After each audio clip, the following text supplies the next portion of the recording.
What's behind the latest military coup in Burkina Faso? The president is arrested as soldiers mutiny against the government's failure to stop attacks by armed groups. What's required to restore stability? This is Inside Story.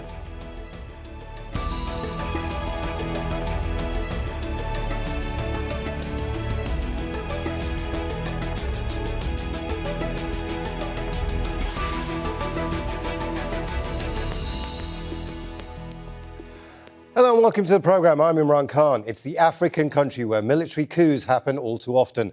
In the latest attempt in Burkina Faso, the internet is down and the main TV stations under military control, and soldiers say they've detained President Roch Kabore. Tension escalated on Saturday when security forces fought with protesters who blamed the government for failing to stop attacks by armed groups. On Sunday, soldiers mutinied at military bases in the capital Ouagadougou and two other cities.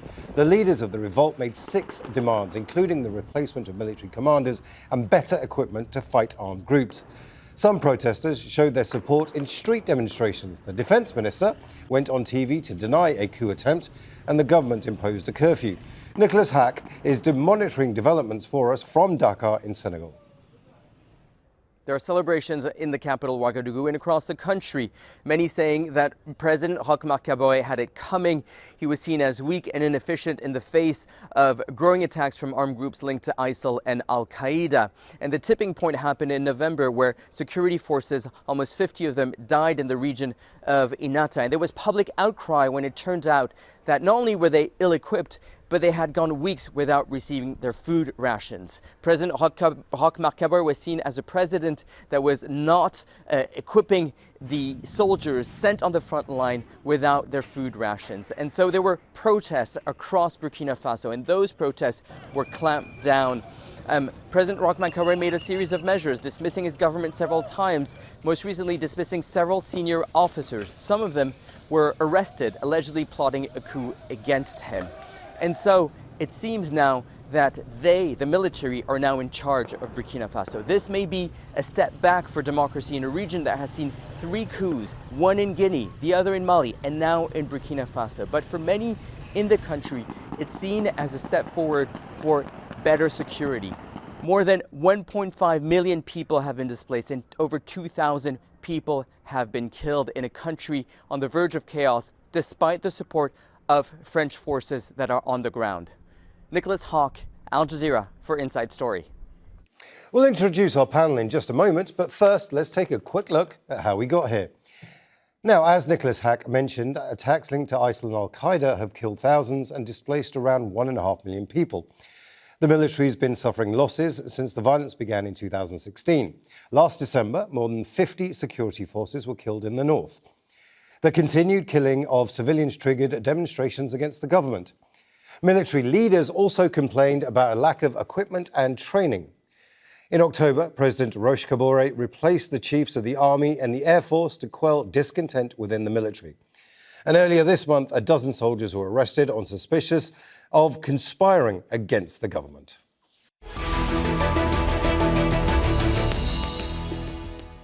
Let's bring in our guests. In Accra, the capital of Ghana, Emmanuel Kwesi Aning, Director of Research at the Kofi Annan International Peacekeeping Training Centre. In Uppsala, in Sweden, Jesper Bjarnesen, Senior Researcher at the Nordic Africa Institute. And from Casablanca, in Morocco, Adama Gaye, a journalist, author and former Director of Information at ECOWAS, that's the Economic Community of West African States. Welcome to you all. I'd like to begin in Casablanca, in Morocco, with you, Adama Gaye. President Roch Kabore has seen the writing on the wall for a long time. In fact, he did arrest senior military leaders, but that's seemingly not enough to stop a coup from happening. How much trouble is he in? Oh, he's in big trouble because this was, as you rightly said, writings on the wall. People were not happy with him, the civilians in the country, but also the military, they were not happy. And you remember in November last year, 14 November, 53 Burkina gendarmes were killed in a town called Inata. And the military complained that they didn't have even ammunition and food for themselves. So the president then decided to reshuffle his government, to change his Minister of Defense, and to even take charge himself. But this was too little and too late. And indeed, there was really a race towards its toppling. Just 2 weeks ago, there was an attempt to topple him by Lieutenant Colonel Zungrana. This gentleman was arrested and put in control by the military as he was until yesterday. But people, including a colleague of his, decided to strike yesterday through a mutiny by expressing their discontent towards the president of Burkina Faso. And progressively, as people cheered to them in the city, not just of Ouagadougou, but in Wayuguya, Kaya, and elsewhere, they felt emboldened. And later, despite the victory of Burkina Faso at the African Cup of Nations, leading it to the steam to the quarterfinal, the military said that this was the opportunity for them to fix forever this problem, because their president, Mr. Roch Kabore, was somehow a lame duck president, unable to handle the security challenges. He was not really very strong, and he didn't deliver the results that people expected him to bring to his country ever since he became president in 2015. Well, let's make that point to Emmanuel, Kwesi, Aning. Burkina Faso has a unique, perhaps more than any other African nation, problem when it comes to fighting Al Qaeda and ISIL. Indeed, a couple of years ago on ISIL message boards, there was talk that they wanted to make Burkina Faso the capital of the new caliphate. That never happened, but the fighting has been tough for Burkina Faso. Does the army in Burkina Faso have a point? They're not equipped to fight this fight, and this is why they've mounted this action.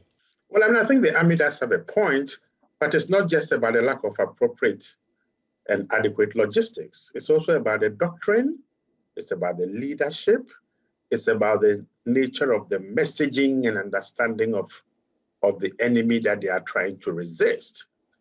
Armies work best when there's clear political leadership with a message that, that drives the army and ensures that their actions are coherent. I think that political leadership of leading, of oversight, of control, of ensuring that the structures themselves within the army function effectively to be able to take on this enemy has been weak, leading to the army itself creating atrocities or committing atrocities that has led the army to lose some of the support from the populace. The failure to establish a caliphate, for me, is a temporary reversal. There's something, or the Burkina government. Well, let me take that point to our next guest, Jesper Bjarnesen, who is in Uppsala in Sweden. Are we at a stage where the president is actually afraid of his own military? He was afraid that they were becoming too powerful, so he didn't give them what they needed to fight that fight, and now they're actually putting him under house arrest. His strategy has almost backfired because he was afraid of them in the first place. Well, I think it is a very tricky sort of structure to maneuver for the president, and that will be true of any president succeeding Kabore, if that is what we're seeing now. We have to distinguish, first of all, of course, between the troops actually fighting the war against jihadism in the north of the country and then the central military leadership. And as Mr. Gaye said, there has been some replacements now in the military leadership, but I still heard soldiers protesting yesterday calling for another change of the head of the army, not of the president. So I think, first of all, we have to nuance our understanding of what the different factions of the army actually are asking for. And then we also have to distinguish between the military elite and the sort of the troops themselves. I think the president's challenge has been that he has, as far as I've understood, he has appointed new leadership within the armed forces now that seem to be sort of a group formerly referred to as Le Boys, who were loyal to the state during the attempted coup of 2015. And he may have sort of marginalized other actors within the armed forces that are now reacting to not being more central to power. So it's a very complicated structure and a very complicated game the president has had to play there. Adama Gaye, would you agree that factionalism within the army is a big driver of what we're seeing? There is this army in the north that isn't very happy with the central army leadership, as our guest has just pointed out. Would you say that that's true? Yeah, that's true. And also, this is compounded by the fact that there is literally division in terms of advantages given to what we can consider the Mexican general in the army. We have been benefiting from the resources of the state, whereas the lower rank people who took actually the coup and did it yesterday didn't benefit from it. So this is a reality. But beyond that, I think the country was not properly managed.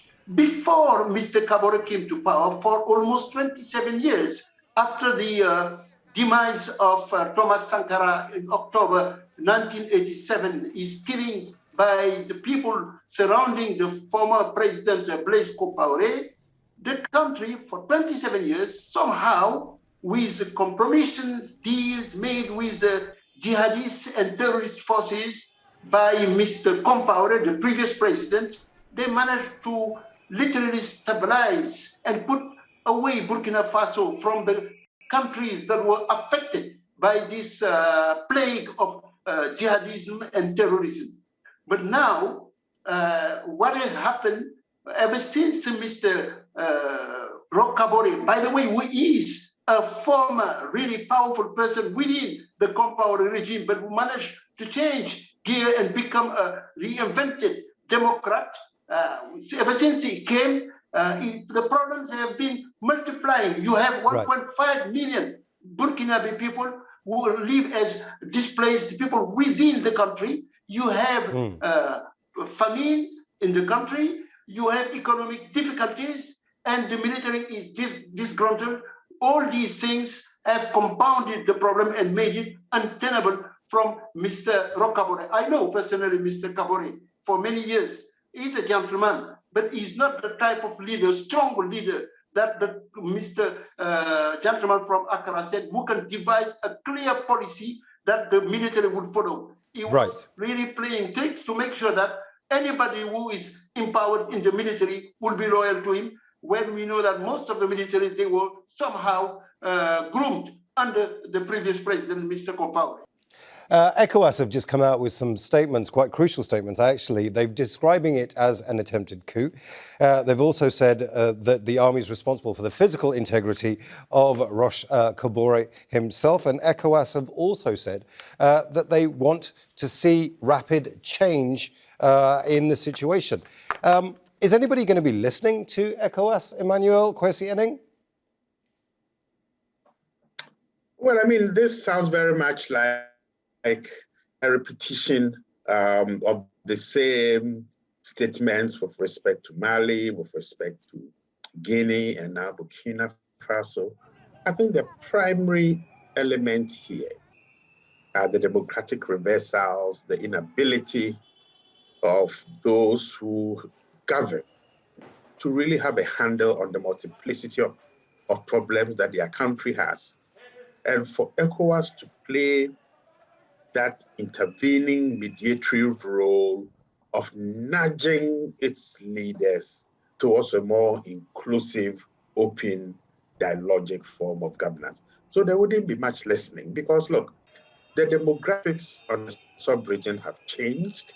You know, people are increasingly becoming impatient. They are demanding governance that speaks to the challenges that they face on a daily basis. And both Adama and Bjarnesen have told us quite a lot about the realistic day-to-day challenges of people. And I think West Africa's political leadership, including ECOWAS's leadership, must be sensitive to the driving forces of the majority of these people in the sub-region. Poorly educated, unemployed, no housing, poor health benefits, and increasingly unemployable and frustrated. But with sophisticated phones to know what is happening elsewhere. And this dichotomy of living in extreme poverty and non-functioning societies, whilst knowing what their counterparts elsewhere are having. Right, let me bring that point to Jesper Bjarnesen. ECOWAS is the economic community of West African states. Is it actually a player in this particular scenario? Or, like our guest has just said, it's, again, the statements that we've heard before, and they're not really resonating with the people, the poor on the ground? Well, I would say that if we look at what's happening in Mali, I think ECOWAS is trying to reimpose itself as a relevant actor when it comes to in Mali trying to convince the military junta to hand over power to a civilian-led transitional government. But it's true that ECOWAS has been criticized of being sort of a president's club, where the heads of state of countries with questionable democratic records are looking out for each other rather than looking out for their populations. So I think ECOWAS has a legitimacy problem to deal with, but I do think that these kinds of statements are necessary as a minimum. I think that not making condemning statements about a potential military takeover would be even worse. So I don't think there's much else for ECOWAS to do at the moment, but they will have to work hard to deserve credibility in the eyes of West African people in general, I would say. Adama, Gaye, the same point to you. Are ECOWAS a player right now? No, ECOWAS has lost credibility. Take the case of Mali, the huge type of sanction they decided against a country that is almost going down the drain has been rejected by the population across, not just West Africa, but across Africa. This is President gentlemen earlier. They are there just for themselves. Why didn't they react when Guinea-Conakry president, the former president, Mr. Alpha Conde, was a civilian and he was killing people who were demanding democracy? Why don't they react when Sudanese people are being killed? Our leaders, they close their eyes on constitutional civilian coup. And now they are coming trying to maintain to power people the ordinary citizens do not like. As a former director of communication of ECOWAS, I see the change in demographic with youngsters coming up, knowing what is going on in the world, and they demand an ECOWAS of the people, not an ECOWAS of the state or an ECOWAS of the head of state. So this is something they need to accept and acknowledge and open up the field of conversation to make sure that they do not end up appearing as uttering this kind of statement that people do not pay attention to. Mr. Roch Kabore has been in power for almost 6 years, and the problem has been worsening. Well, we will get into that. Elected to serve the citizens. We will get into that, but I do want to bring in. ECOWAS has failed. Well, let's talk about the other organisation before we get into how long the president has been powerful. Emmanuel, Kwesi, Aning, where is the African Union in all of this? Do they have a role to play? Well, I mean, they've always had a role to play, but the structure of the relationship between the African Union and its regional economic communities is that ECOWAS, based on the subsidiarity principle, becomes the first regional organization that should respond to the challenges that Burkina Faso has faced. And the African Union will take guidance from Abuja, where ECOWAS is based. But therein lies the challenge. And as Adama is saying, how do we ensure that we have institutions that are responsive and sensitive to the needs of people? Now, when you have institutions that are increasingly reactive and are not perceived by the generality of the populace that they lead as being understanding and nuanced in their perception of their problems, then statements emanating from these institutions are perceived to be purely platitude now. Burkina Faso hasn't happened overnight. We saw ECOWAS meetings in Accra where they were focusing on Mali. So that gives an impression that there's a lack of appropriate intelligence or the... So we seem to have lost Emmanuel there. We will come back to you. Jesper Bjarnesen, here we go. You have ECOWAS, you have the African Union. They are players within this entire scenario that's playing out right now. But you also have a generational problem of corruption, of mismanagement that's taken place that's led to this anger. None of this is solvable overnight.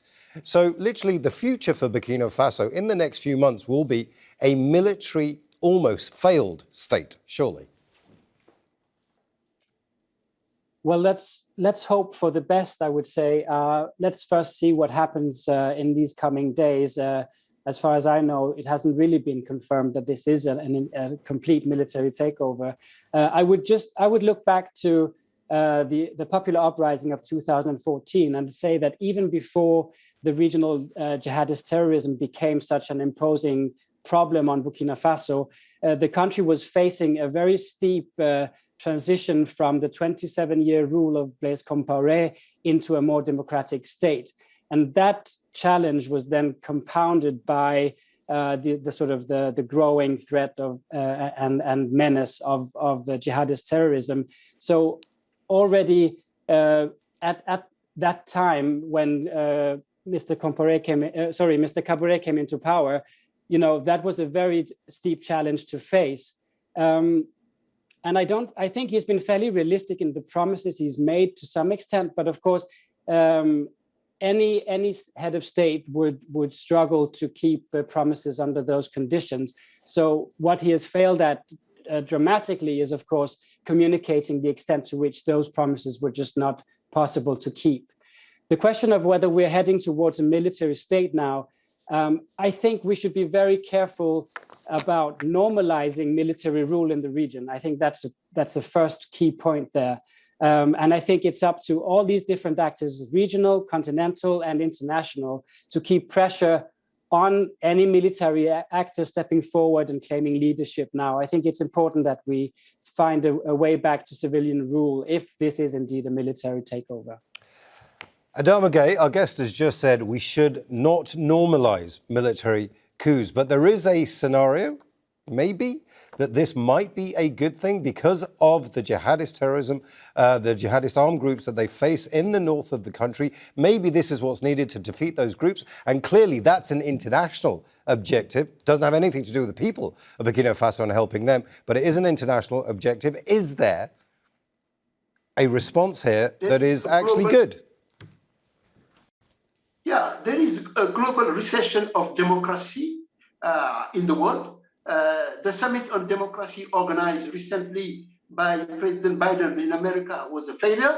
And many in Africa are looking to Turkey, China, Russia, to strongmen leading some countries as model to emulate.